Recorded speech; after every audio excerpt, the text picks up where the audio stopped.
Friends, जय हिंद। आप लोग कैसे हैं? उम्मीद करता हूं कि आप लोग ठीक ही होंगे। आज मैं फिर आप लोगों के लिए यूपी कांस्टेबल 2023 और एसआई की जो कि 2500 भर्ती आने वाली है को देखते हुए हिंदी के महत्वपूर्ण 25 प्रश्नों को लेकर आया हूं। यह सभी प्रश्न पिछले परीक्षाओं में पूछे गए बहुत ही इम्पोर्टेंट प्रश्न हैं जो कि आगे की परीक्षाओं में पूछे जाने की भरपूर संभावनाएं हैं। आज मेरा प्रैक्टिस नंबर 4 होगा। आज मैं आप लोगों से यही उम्मीद करूंगा कि आप लोग 25 में से अधिक प्रश्नों का सही जवाब देने का प्रयास करेंगे। चलिए शुरू करते हैं अपने पहले प्रश्न के साथ। हमारा पहला प्रश्न है, उज्ज्वल शब्द का शुद्ध रूप है।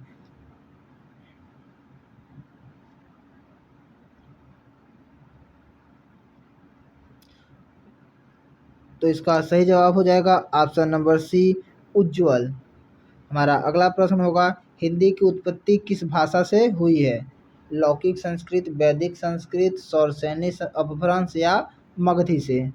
तो इसका सही जवाब आप लोग बताइए कि क्या होगा। इसका सही जवाब हो जाएगा ऑप्शन नंबर सी, सौरसैनी अपभ्रंश से। हमारा अगला प्रश्न होगा, सत चयन का संधि विच्छेद है?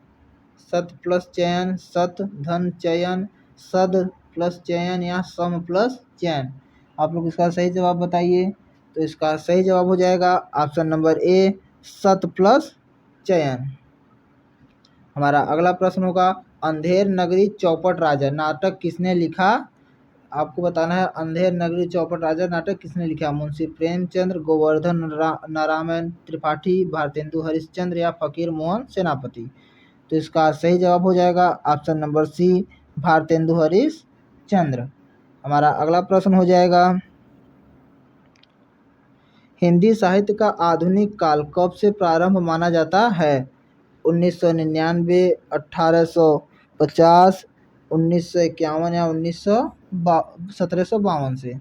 तो इसका सही जवाब हो जाएगा ऑप्शन नंबर बी, 1850 से। हमारा अगला प्रश्न होगा, पीताम्बर में कौन सा समास है?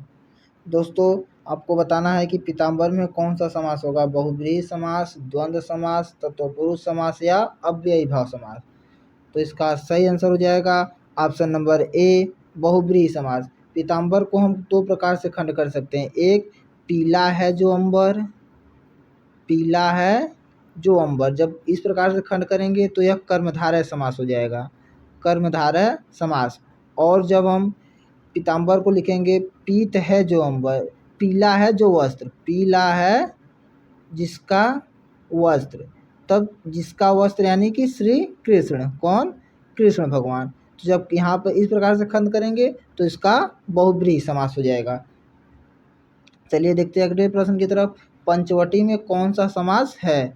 द्विगु समास, बहुब्रीहि समास, तत्पुरुष समास या कर्मधारय समास? आप लोग बताइए इसका कौन सा आंसर सही हो जाएगा। तो इसका सही आंसर हो जाएगा ऑप्शन नंबर ए, द्विगु समास। हम बता दें दोस्तों, अगर जिसमें पहला पद संख्यावाचक हो, कौन सा? संख्यावाचक, तो वहाँ पर कौन सा समास होता है? द्विगु समास होगा। चलिए अगले प्रश्न की तरफ देखते हैं। हिंदी किस अनुच्छेद के अंतर्गत राष्ट्रभाषा कहलाती है? अनुच्छेद 343, 346, 356 या 360? आपको बताना है हिंदी किस अनुच्छेद के अंतर्गत राष्ट्रभाषा कहलाती है। तो इसका सही जवाब हो जाएगा ऑप्शन नंबर ए, 343 के अंतर्गत। हमारा अगला प्रश्न होगा, जगदीश का संधि विच्छेद है? जगत प्लस ईश, जग प्लस ईश, जगद प्लस ईश या जग प्लस दीश? तो इसका सही संधि विच्छेद क्या होगा आप लोग बताइए। तो इसका सही संधि विच्छेद होने वाला है ऑप्शन नंबर ए, जगत प्लस ईश। हमारा अगला प्रश्न होगा, प्रदर्शनी शब्द का शुद्ध रूप है? आपको इसमें से प्रदर्शनी शब्द का शुद्ध रूप बताना है। प्रदर्शनी, प्रदर्शनी या प्रदर्शनी या प्रदर्शनी? तो इसका सही जवाब हो जाएगा ऑप्शन नंबर डी, प्रदर्शनी। इसका सही जवाब होगा ऑप्शन नंबर डी, प्रदर्शनी। हमारा अगला प्रश्न होगा, अरबी भाषा का कौन सा शब्द है? अब बताइए कि इसमें से कौन सा शब्द है जो कि अरबी भाषा में? नमाज, दीदार, गुनाह या गवाह? कौन सा सही है? तो इसमें से बता दें कि सही आंसर हो जाएगा आपका ऑप्शन नंबर सी, गुनाह। गुनाह क्या है? अरबी भाषा का शब्द है। हमारा अगला प्रश्न होगा, रामचरितमानस में समायोजित कुल कांड हैं। आपको बताना है कि रामचरितमानस में कुल कितने कांड हैं। 8 कांड हैं, 9 कांड हैं, या 7 कांड है, या 12 कांड। तो आप लोग बताइए कि इसमें कुल कितने कांड है। तो बता दें कि इसका सही आंसर हो जाएगा ऑप्शन नंबर सी, इसमें कुल 7 कांड है। हमारा अगला प्रश्न होगा, संस्कृत भाषा के पहले कौन सी भाषा थी। आप लोग इसमें बताइए कि संस्कृत भाषा के पहले कौन सा बोली जाती थी। संस्कृत भाषा के पहले कौन सी भाषा बोली जाती थी। इसका सही आंसर हम बता दें तो होगा ऑप्शन नंबर सी, प्राकृतिक भाषा। संस्कृत भाषा के पहले कौन सी भाषा बोली जाती थी, प्राकृतिक भाषा। हमारा अगला प्रश्न है, लखनऊ शब्द में प्रत्यय बताना है। आपको इसमें बताना है कि लखनऊ शब्द में कौन सा प्रत्यय है, ल या लख, नऊ या ई।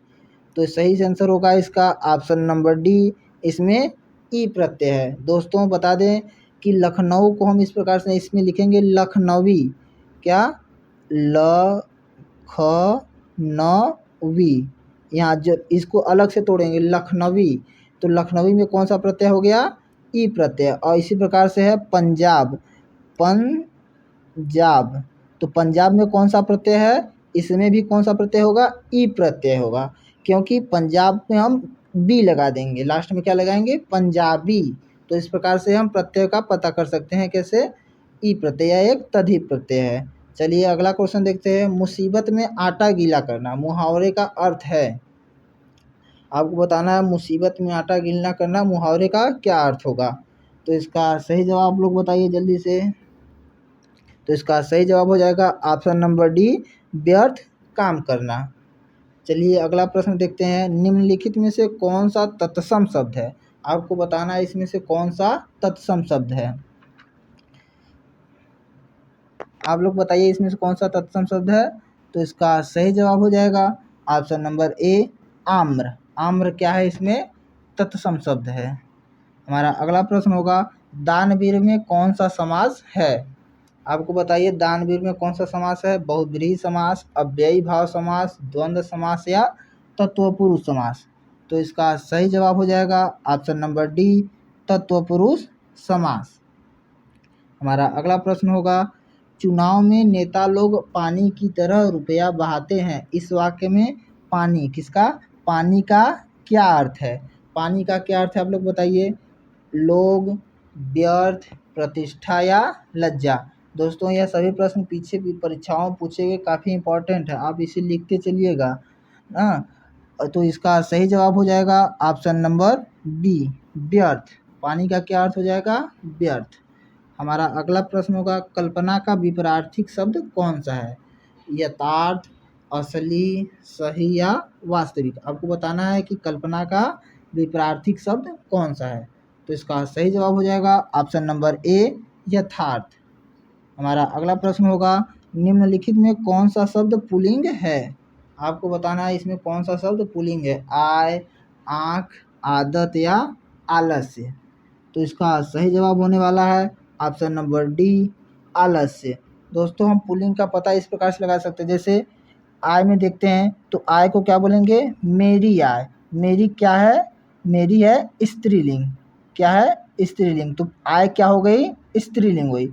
आँख, आँख को हम बोल सकते हैं मेरा आँख, बोलना क्या है, गलत लग रहा है ना, इस प्रकार से। तो इसको हम बोलेंगे मेरी आँख, क्या, मेरी आँख। जब बोलेंगे मेरी आँख तो यह एक उचित उदाहरण लग रहा है, अच्छे से मतलब प्रयोग हो जा रहा है। जैसे मेरी आदत, मेरी आदत बोलना अच्छा लग रहा है, अब किसी को बोलेंगे मेरा आदत, ये क्या है, एक गलत तरीके से लग रहा है। इस प्रकार से कहा है मेरे, मेरी आलस्य, मेरी आलस्य इस यहाँ पर गलत हो जा रहा है, यहाँ पर होना चाहिए मेरा आलस्य, क्या, मेरा आलस्य। इस प्रकार से मेरा जहाँ पे लगे जाए वहाँ पर पुल्लिंग होगा, और जहाँ पर मेरी लग जाए वहाँ पे स्त्रीलिंग होगा।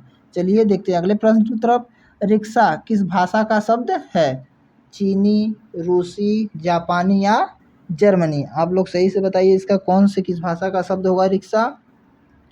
तो बता दें दोस्तों रिक्शा जापानी भाषा का शब्द है, किसका, जापानी का। हमारा अगला प्रश्न होगा, निम्नलिखित में से स्पर्श व्यंजन कौन सा है। आपको बताना है कि इसमें से स्पर्श व्यंजन कौन सा है, स, ह, ल, या छ। तो इसका सही जवाब हो जाएगा ऑप्शन नंबर डी छ। छ छाता क्या है? स्पर्श व्यंजन है। हमारा अगला प्रश्न होगा हाथ मलना मुहावरे का क्या अर्थ है? हाथ मलना मुहावरे का अर्थ आप लोग बताइए क्या होगा? पछताना, मांगना, दुखी होना या निष्पक्ष होना। तो इसका सही जवाब हो जाएगा ऑप्शन नंबर बी पछताना। हाथ मलने का अर्थ पछताना हो जाएगा। हमारा अगला प्रश्न होगा निम्नलिखित में से कौन सा तद्भव शब्द है? आपको इसमें से तद्भव शब्द का चयन करना है। कौवा, कुत्ता, कोयल या तो इनमें से सभी। तो बता दें दोस्तों, इनमें जितने भी शब्द हैं ये सभी क्या हैं? तद्भव शब्द हैं। यानी ऑप्शन नंबर डी हमारा क्या हो जाएगा? सही हो जाएगा। हमारा अगला प्रश्न और अंतिम प्रश्न होगा क का उच्चारण स्थान है कंठ, तालु, मूर्धा या दंत। आपको बताना है क का उच्चारण स्थान कहाँ से किया जाता है। तो इसका सही जवाब हो जाएगा ऑप्शन नंबर ए कंठ। इस प्रकार से देखते हैं क फार कंठ हो गया ना। और च से क्या हो गया? च के बाद क्या आता है? द ना। यानी द का उच्चारण स्थान क्या है? दंत है। कौन सा है? दंत ना। इस प्रकार से हम इसको याद कर सकते हैं। दोस्तों ये हमारा अंतिम प्रश्न था। आप लोग बताइएगा कि 25 में से कितने क्वेश्चन सही किए। और फिर मिलते हैं अगले प्रश्न के साथ अगले नए प्रैक्टिस सेट में। देखने के लिए धन्यवाद।